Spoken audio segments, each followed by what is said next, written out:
15 November 2025 पासून टोलनाक्यांवर विना FASTag किंवा टॅग अमान्य झाल्यावरही तुम्ही डबल टोल देण्यापासून वाचू शकता। कारण आता सरकारने या संदर्भात मोठा बदल केलाय आणि नवीन नियम लागू करण्याची घोषणा केलेली आहे। आता यूपीआय पेमेंटने पैसे वाचणार आहेत। घाटकोपरमधील भीषण होर्डिंग दुर्घटनेनंतर अखेर राज्य शासनाने जाहिरात फलकांकरता एकात्मिक धोरण तयार करण्याचं ठरवलंय। नुकताच संबंधित समितीचा अहवाल स्वीकारला गेलाय। 21 मार्गदर्शक तत्व निश्चित करण्यात आलेली आहेत। या नव्या नियमांनुसार आता होर्डिंगचा आकार, त्यांची जागा आणि सुरक्षितता यावर काटेकोर अटी लागू असणार आहेत। शहरातील खड्डे दुरुस्ती हा फक्त पावसाळ्यापुरता मर्यादित विषय नसून संपूर्ण वर्षभर खड्डे बुजवण्याची जबाबदारी ठेकेदाराची आहे। त्यांनी कर्तव्यात दुर्लक्ष केल्यास कारवाई केली जाणार आहे। महापालिकेने तक्रारीकरता व्हॉट्सॲप नंबर, दक्ष ॲप व ग्रीव्हन्स पोर्टलची सुविधा उपलब्ध करून दिलेली आहे। खानपानाचा दर्जा सुधारण्याकरता मध्य रेल्वे प्रशासनाने केलेले वेगवेगळे प्रयत्न आणि प्रयोग फळाला आलेत। त्यामुळे कॅटरिंगच्या माध्यमातून मध्य रेल्वेच्या नागपूर विभागाला गेल्या 6 महिन्यांमध्ये तब्बल 5,36,00,000चा महसूल मिळाला आहे।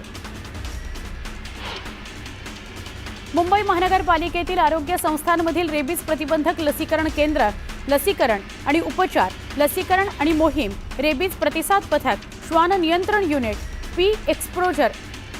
प्री एक्सपोजर प्रोफिलॅक्सिस आदींची सद्यस्थिती आणि त्या अनुषंगाने आवश्यक तयारी याबाबत विचारमंथन करण्याकरता महापालिकेच्या रेबीज विषयक कार्यसमितीची बैठक पार पडली। दसऱ्याच्या मुहूर्तावर पेणमधील गणेश कार्यशाळेमध्ये गणेश पूजन करून मूर्ती साकारण्याचा श्री गणेशा करण्यात आला।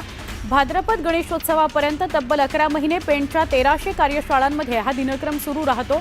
यंदा गणेशोत्सवाकरता 50 लाख मूर्ती साकारल्या जाणार आहेत। पुणे महापालिकेच्या निवडणुकीसाठीची अंतिम प्रभाग रचना जाहीर झाली आहे। प्रारूप प्रभाग रचनेमध्ये काही ठिकाणी नागरिकांच्या तक्रारींची दखल घेण्यात आली, तर काही ठिकाणी राजकीय सोय बघून प्रभागांमध्ये बदल करण्यात आले। कोजागिरी पौर्णिमेचा आनंद यंदाच्या वर्षी पुणेकरांना चांदण्याच्या साक्षीने घेता येणार आहे। नागरिकांना खुल्या वातावरणामध्ये उत्सवाचा आनंद घेता यावा याकरता पुणे महापालिकेने मोठा निर्णय घेतलाय। शहरातील प्रमुख उद्यानं आणि बागा या खास दिवशी उशिरापर्यंत नागरिकांकरता खुल्या ठेवण्यात येणार आहेत। रात्री 12 वाजेपर्यंत उद्यानं सुरू राहणार आहेत। सरकारने राज्यातील 305 बाजार समित्यांच्या सभापती आणि उपसभापतींच्या मानधनामध्ये वाढ करण्याचा निर्णय घेतलेला आहे। बाजार समितीच्या उत्पन्न मर्यादेप्रमाणे सभापतींना मानधन मिळणार आहे। त्यामुळे उत्पन्नात वाढ करण्याचं आव्हानही बाजार समिती पदाधिकाऱ्यांना सांभाळावं लागणार आहे। शिक्षण विभागाने सुरू केलेल्या स्वच्छ आणि हरित विद्यालय रेटिंग योजनेअंतर्गत महानगरामध्ये महापालिकेच्या आणि उपसंचालक अंतर्गत 1040 शाळांनी 100% सर्वेक्षण पूर्ण केलेलं नाही। याबाबतचा अहवाल शिक्षण विभागाने नुकताच जाहीर केलाय। दुसरीकडे शाळांमध्ये विद्यार्थ्यांना शिकवण्याकरता पुरेसा वेळ हवा, त्यासाठी 15वडा जाहीर करण्याची वेळ आल्याचं मुख्याध्यापकांनी सांगितलं। पालिकेने 4 शाळांचा पुनर्विकास करण्याकरता धोरण आखलेलं आहे। त्यानुसार 10 मजल्यांच्या इमारती उभारण्यात येणार आहेत। यात अत्याधुनिक वर्ग आणि अन्य सुविधा, तर वरच्या मजल्यावर सभागृह, कौशल्य कक्ष आणि अंतर्गत खेळांकरता सुविधा असणार आहेत। आर्थिक वर्षाच्या पहिल्या 6 महिन्यांमध्येच महापालिकेच्या कर निर्धारण आणि संकलन विभागाकडून जवळपास 3100 कोटींचा मालमत्ता कर संकलित करण्यात आला आहे। यंदा पालिकेने 7700 कोटींचा मालमत्ता कर संकलित करण्याचं उद्दिष्ट ठेवलं आहे। आता व्हॉट्सॲपद्वारे LPG गॅस सिलेंडर बुक करण्याची सुविधा सुरू करण्यात आली आहे। त्यामुळे गृहिणींना दिलासा मिळाला आहे। कॉलद्वारे सुद्धा सिलेंडर बुक करता येतो, परंतु अनेकदा कॉल कनेक्ट न होणं, नेटवर्क समस्या यामुळे सिलेंडर बुकिंग करताना अडथळा येतो। व्हॉट्सॲपद्वारे तेव्हा सहजपणे सिलेंडर बुक करता येतो। पुढच्या वर्षी राज्यात मेगा सरकारी नोकर भरती अत्यंत पारदर्शक आणि गतिशील पद्धतीने करण्यात येईल, ही घोषणा केली आहे मुख्यमंत्री देवेंद्र फडणवीसांनी। 10,309 जणांना नोकरीची प्रमाणपत्र देण्याच्या कार्यक्रमावेळी ते बोलत होते। दिवाळीच्या तोंडावर महावितरणने वीज दरवाढ करून ग्राहकांना महागाईचा झटका दिलाय। ऑक्टोबरच्या बिलात प्रति युनिट 35 ते 95 पैशांपर्यंत वाढ करण्यात आलेली आहे। मध्य प्रदेश आणि राजस्थानमधील बालकांच्या मृत्यूच्या पार्श्वभूमीवर केंद्र सरकारनं 2 वर्षाखालील मुलांना कप सिरप न देण्याचे निर्देश दिले आहेत। या संदर्भातील सूचना केंद्रीय आरोग्य मंत्रालयानं सगळ्या राज्यांना पाठवल्या आहेत।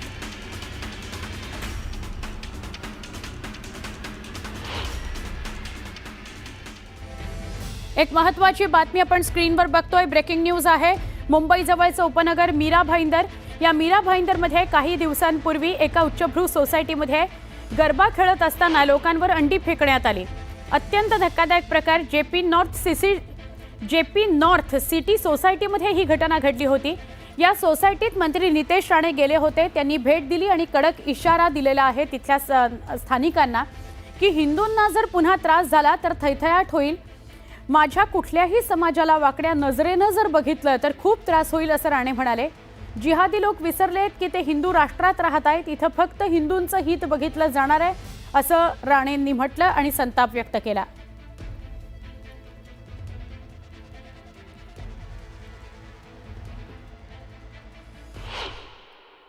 हे जिहादी विसरले की जिथे ते राहताय, जिथे आपली सोसायटी आहे ते हिंदू राष्ट्र आहे, हिंदू राष्ट्र। आणि या हिंदू राष्ट्रामध्ये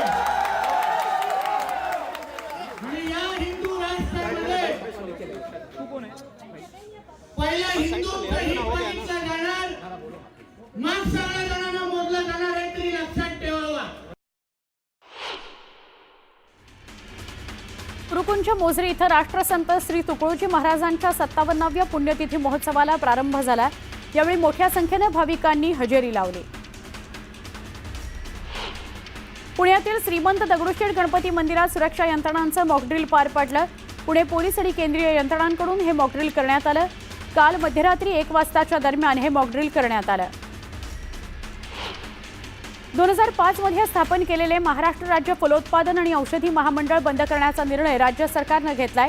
मंडळाचे अध्यक्षपद अनेक वर्षांपासून रिक्त होते, त्यामुळे प्रशासकीय दुर्लक्ष, केंद्र सरकारकडून निधी न मिळणं, राज्याच्या कृषी विभागातील अधिकाऱ्यांनी निधीकरता पाठपुरावा न करणं, त्यामुळे अखेर हे मंडळ बंद करण्याची नामुष्की सरकारवर ओढावली आहे।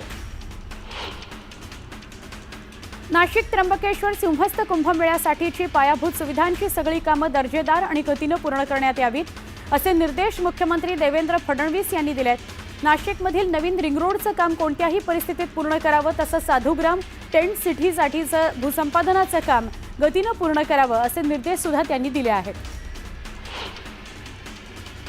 पुण्यातील लोहगाव परिसरात स्थानिक आमदार बापू पठारे आणि नागरिकांमध्ये मोठा वाद झाला। आमदार बापू पठारे आणि त्यांच्या चालकाकडून स्थानिकांना मारहाण झाल्याचा आरोप नागरिकांनी केलाय।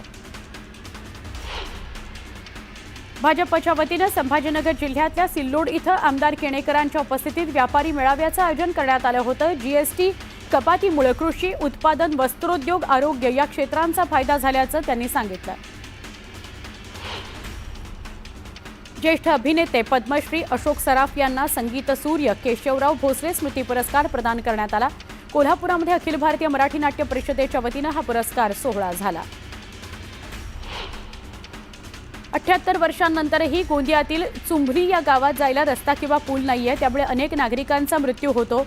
नावेतून जीव मुठीत घेत नागरिकांना प्रवेश करावा लागतो। वारंवार प्रशासनाकडे याबाबतची विनंती केली जाते, पण त्याची दखल घेतली जात नाही, अशी नाराजी ग्रामस्थांनी नोंदवली आहे।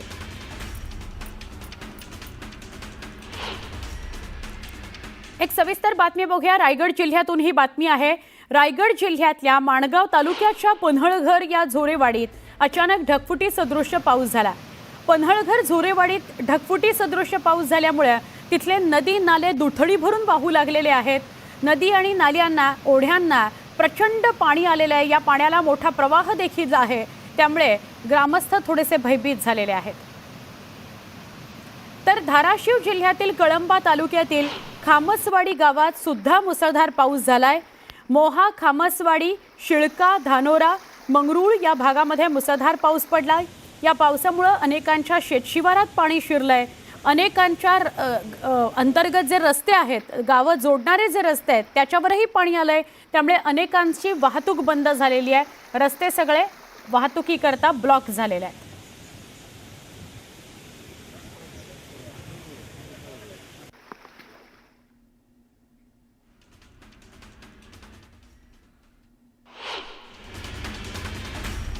धाराशिव जिल्ह्यातील भूम आणि कळंब वाशी तालुका या परिसराला पावसानं झोडपलंय। कळंब तालुक्यात पडलेल्या मुसळधार पावसामुळे रस्त्यावर पाणी साचलंय। भूम तालुक्यात गावातल्या रस्त्यांवर पाणी साचल्यानं मुसळधार पावसामुळे शेतीला सुद्धा फटका बसलेला आहे।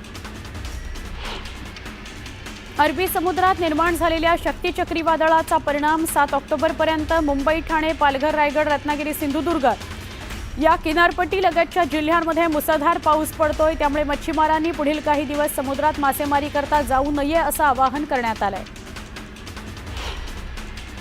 अरबी समुद्रातील शक्ती चक्रीवादळाचा तडाखा पालघरच्या पश्चिम किनारपट्टीला बसला। त्यामुळे पालघर जिल्ह्यातील मच्छीमार बांधवांना सतर्कतेचा इशारा देण्यात आलाय। जळगाव जिल्ह्यातील पारोळा तालुक्यामध्ये गेल्या 8-10 दिवसांपासून खूप मोठ्या प्रमाणात पाऊस पडतोय। कापूस, मका, सोयाबीन, ज्वारी, केळी या पिकांचं नुकसान होत आहे। या नुकसान भरपाईचे तातडीनं पंचनामे करावेत, भरपाई द्यावी अशी मागणी शेतकऱ्यांनी केली आहे। माणगाव तालुक्याच्या पन्हळघर झोरेवाडीमध्ये ढगफुटी सदृश्य पाऊस झाला। त्यामुळे इथल्या नदी नाल्यांना अकराळ विक्राळ रूप आलंय। त्याचाच दुथडी भरून पाणी पडतानाचा वाहतानाचा व्हिडिओ समोर येत आहे। साताऱ्यात अनेक ठिकाणी पावसानं विश्रांती घेतली आहे। गेले 2 महिन्यांपासून कोयना धरणातील पाण्याचा विसर्ग आत्ता कुठे पूर्णपणे थांबवलाय। कोयना धरण सध्या पूर्ण भरलंय, सिंचनाची चिंता मिटलेली आहे। वर्ध्याच्या हिंगणघाटमध्ये दुर्गा मातेच्या विसर्जन मिरवणुकीदरम्यान 2 गटात वाद झाला। वाद सोडवायला गेलेल्या पोलीस कर्मचाऱ्याच्या हातावर धारदार शस्त्रानं वार करण्यात आले। या प्रकरणी 2 आरोपींना अटक करण्यात आली आहे। अमरावतीत घरफोडी करणाऱ्या आंतरराज्यीय टोळीला पोलिसांनी ट्रॅप लावून पकडलं। अमरावतीमधील 27 घरफोडीचे गुन्हे उघड करण्यात आले। त्यांच्याकडून सोनं आणि रोकड मिळून 21,36,000चा मुद्देमाल जप्त करण्यात आलाय। गोंदिया जिल्ह्यातील आमगाव पोलिसांनी बाईक चोरणाऱ्या टोळीचा पर्दाफाश केला। त्याच्याकडून 15 मोटरसायकल जप्त करण्यात आल्या। यामधील एका आरोपीला अटक केली असून दुसरा आरोपी फरार आहे। जळगाव जिल्ह्यातील यावल तालुक्यातल्या अंजोळे गावाजवळ मोर नदीच्या पुलावर भरधाव ट्रकनं दुचाकीला धडक दिली। अपघातात दुचाकीस्वार जागीच ठार झाला। या प्रकरणी ट्रक चालकाविरोधात यावल पोलीस स्टेशनला गुन्हा दाखल करण्यात आलाय। वर्ध्याच्या हिंगणघाट इथल्या कारंजा चौकात दुर्गादेवीच्या मूर्ती विसर्जनादरम्यान 2 गटात चांगलाच वाद झाला। हा वाद सोडवायला गेलेल्या पोलिसावर हल्ला चढवत या वादात एक पोलीस कर्मचारी जखमी झालाय। मूर्ती विसर्जन मिरवणुकीमध्ये हा प्रकार घडला। ओबीसी नेते लक्ष्मण हाकेंनी पुन्हा आंदोलनाची हाक दिली आहे। मुख्यमंत्र्यांनी बोलावलेल्या ओबीसी नेत्याच्या बैठकीला नसल्यानं बोलावलं नाही। त्यामुळे हाके जेजुरीतून आंदोलनाची हाक देणार आहेत। हजारो तरुणांनी ओबीसी लढ्याकरता जेजुरी गडावर यावं असं आवाहन हाकेंनी केलं आहे। प्रसिद्ध गायक जुबिन गर्ग यांची विष देऊन हत्या करण्यात आली आहे। अत्यंत धक्कादायक खुलासा या प्रकरणात समोर आलाय। अटक केलेल्या एका आरोपीनं हा खुलासा केलेला आहे। त्याचं नाव आहे शेखर गोस्वामी। तो जुबिन गर्गच्या बँडचा सदस्य होता। पोलिसांकडील उपलब्ध अधिकृत कागदपत्रांमुळे जुबिन गर्ग याच्या मृत्यूचं गूढ उकललं आहे। एक मोठी बातमी आपण बघूया। मनोज जरांगे यांच्या आंदोलनानंतर हैदराबाद गॅझेटचा GRचा अंमलबजावणीचा निर्णय झाला, पण त्याला ओबीसी संघटनांचा विरोध आहे। ओबीसी संघटना असं म्हणतायत की हे हैदराबाद गॅझेट लागू करू नका। ओबीसी संघटनांनी विरोध केल्यावर राज्य सरकारनं ओबीसी नेत्यांची बैठक बोलावली। राज्य सरकारनं ओबीसी संघटनांसोबत सुद्धा चर्चा केली। या बैठकीत छगन भुजबळ काल आक्रमक झालेले बघायला मिळाले। विधी आणि न्याय विभागाची परवानगी न घेता हैदराबाद गॅझेट संदर्भात तुम्ही शासन निर्णय काढलाच कसा? ओबीसी समाजाकरता असलेल्या महाज्योतीकरता सरकारी निधी लवकर का उपलब्ध होत नाही? असे वेगवेगळे प्रश्न विचारत भुजबळांनी उपस्थितांमध्ये सरकारला सळो की पळो करून सोडला। मराठा आरक्षणासंदर्भात काढलेला GR रद्द करण्यात यावा अशी आग्रही मागणी या बैठकीतून ओबीसी नेत्यांनी लावून धरलेली आहे। ही मागणी सरकारनं फेटाळलेली आहे। त्यामुळे बैठक मग फिसकटली। बैठकीनंतर 10 तारखेच्या मोर्चावर शिक्कामोर्तब करण्यात आलं।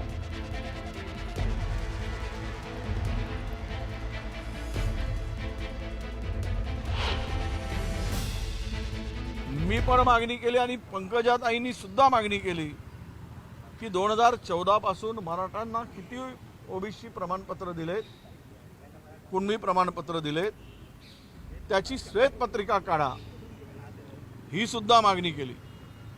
इतर मागण्या भरपूर होत्या, पण आम्ही त्या मागण्यावर जोर नव्हता, कारण आमच्या हक्काचं संरक्षण पहिले करणं हे आमचं काम होतं.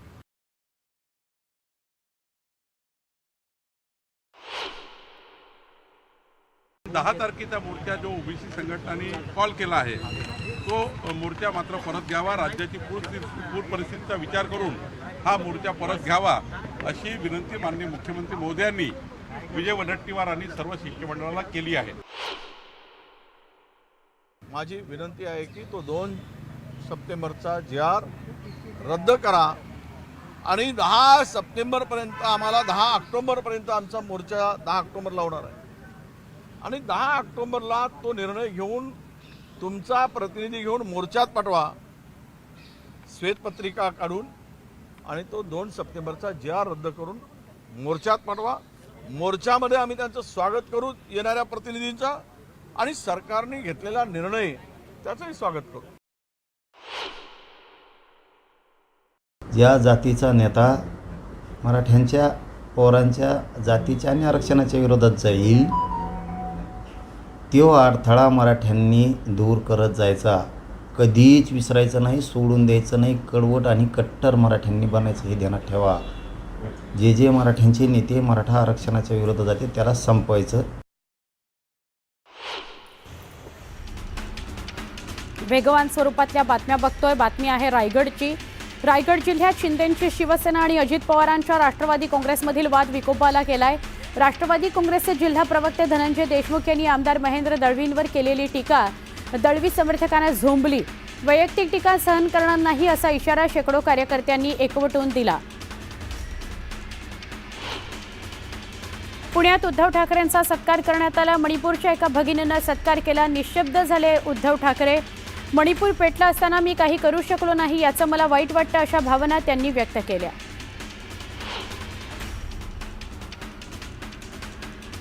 किरण सरनाईकांनी 14,000 बोगस मदत करून घेतली असा आरोप शेखर भोयर यांनी केला. आगामी शिक्षक मतदारसंघाच्या निवडणुकीमध्ये बोगस मतदान होऊ देणार नसल्याचा निर्धार त्यांनी व्यक्त केला. येत्या निवडणुकीत राष्ट्रवादी काँग्रेस जमेल तिथे स्वबळावर लढणार असल्याचं मंत्री हसन मुश्रीफ म्हणाले. पालिका निवडणुकीच्या तयारीला सुरुवात केलेली आहे असंही त्यांनी सांगितलं. भाजप सक्षम असेल तिथे स्वबळावरच लढण्याचा हट्ट धरणार आहे असं गणेश नाईक म्हणाले. त्यांच्या या वक्तव्यातून त्यांनी शिंदेंना आव्हान दिलंय असं कळतंय.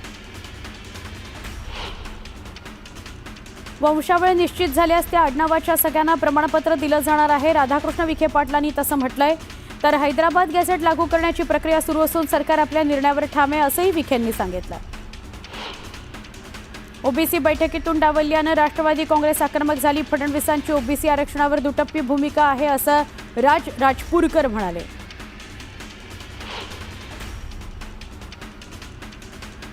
मनोज जरांगे यांनी ओबीसीतून मिळणारं वंजारी समाजाचं 2% आरक्षण रद्द करावं असं म्हटलं होतं. जरांगे पाटलांच्या या वक्तव्यामुळे राज्यात सामाजिक तेढ निर्माण करण्याचा प्रयत्न होतोय असं ढाकणे म्हणाले. केंद्रीय गृहमंत्री अमित शहा अहिल्यानगरच्या दौऱ्यावर आहेत. अमित शहा शिर्डीत मुक्कामी असणार आहेत. साईबाबांच्या दर्शनाकरता ते जातील आणि त्यानंतर अहिल्यानगरमधल्या विविध विकास कामांचं दिवसभर ते उद्घाटन करतील. ते एका सहकार मेळाव्यामध्ये सहभागी होणार आहेत आणि सहकार आणि शेतकरी यांच्याशी ते संवाद साधणार आहेत.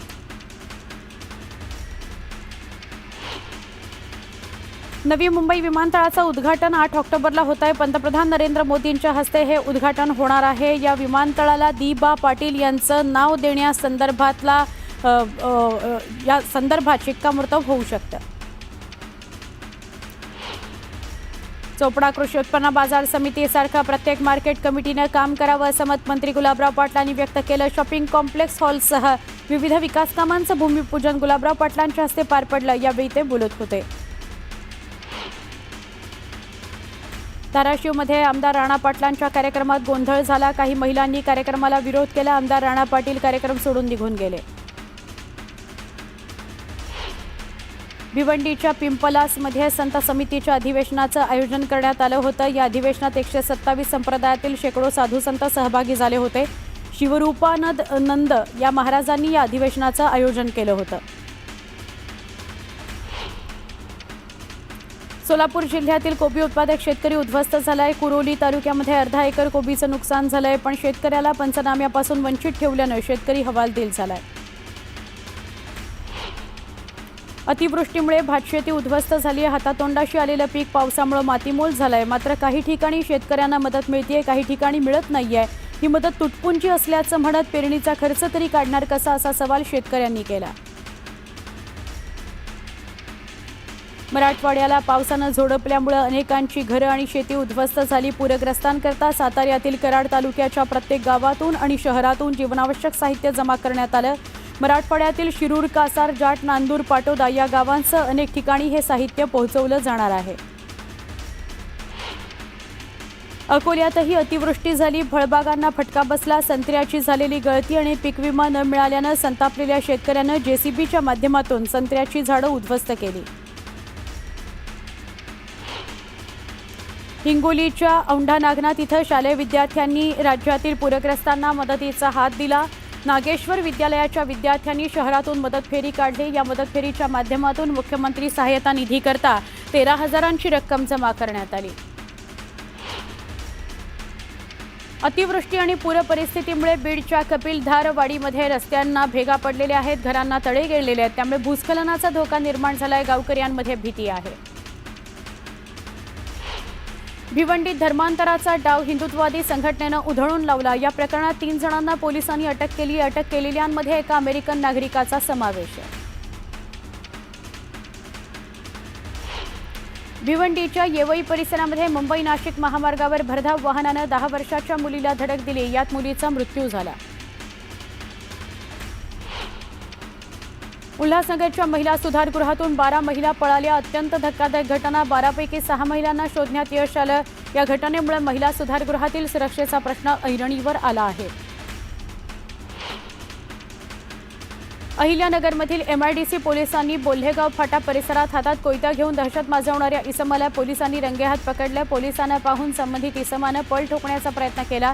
पोलिसांनी मात्र त्याचा पाठलाग केला. त्याला ताब्यात घेतलं. पुण्याच्या पर्वती परिसरात पाईपलाईन फुटली. बोरवेलचं काम सुरू असताना पाईपलाईन फुटली. यामुळे लाखो लिटर पाणी वाया गेलं. पिंपरी निगडी दरम्यान मेट्रोचं काम सुरू आहे. दरम्यान या ठिकाणी उभारल्या जाणाऱ्या पिलर करता खोदलेल्या महाकाय खड्ड्यात पाणी साचलं. यामुळे संरक्षक कठडे नाही, तरीही मुलं पोहण्याकरता या खड्ड्यात उतरली. दुर्घटनेची शक्यता वर्तवली जाते.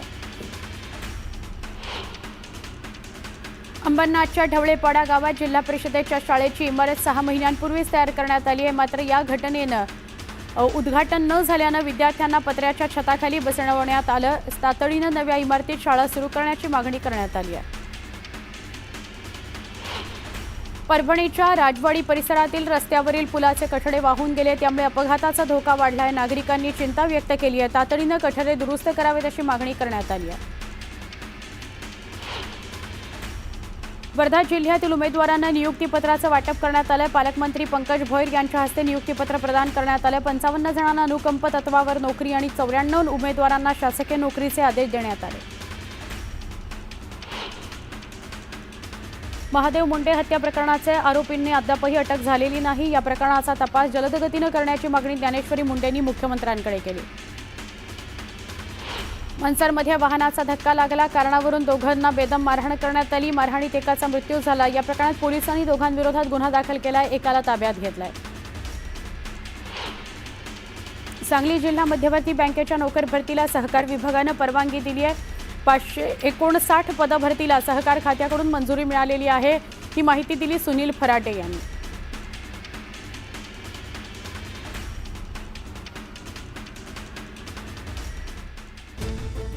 टॉप 18 प्रायोजक घरकुल मसाले, स्वाद आणि मायेचा